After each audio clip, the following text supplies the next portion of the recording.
ইসলামী bank news top 10। বৈষম্য বিরোধী ছাত্র আন্দোলনের আহ্বানে কেন্দ্রীয় শহীদ মিনারে মার্চ ফর ইউনিটি কর্মসূচি শুরু। দীর্ঘ প্রায় 14 বছর পর প্রকাশ্যে বাংলাদেশ ইসলামী ছাত্র শিবিরের কেন্দ্রীয় সদস্য সম্মেলন। গণ অধিকার পরিষদের দুই অংশ একীভূত একসাথে কাজ করার সিদ্ধান্ত সংবাদ সম্মেলনে জানিয়েছেন সংগঠনের সভাপতি নুরুল হক নূর।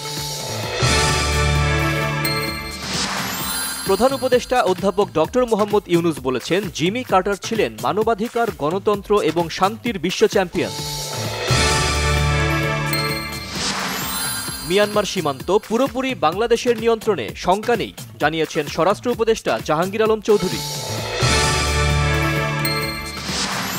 31st নাইটে আতশবাজি ফুটানো ও ফানুস ওড়ানো বন্ধে পরিবেশ অধিদপ্তর মোবাইল কোর্ট পরিচালনা করবে, জানিয়েছেন উপদেষ্টা সৈয়দা রিজওয়ানা হাসান।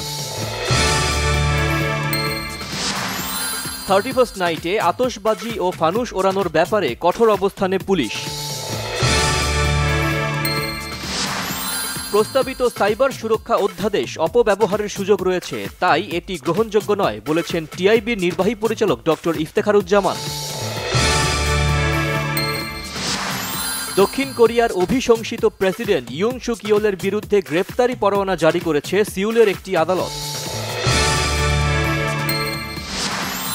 ইংলিশ প্রিমিয়ার ফুটবলে ইনসউইচের কাছে হেরে 4-এ নামল চেলসি, ম্যান ইউকে হারাল নিউক্যাসল।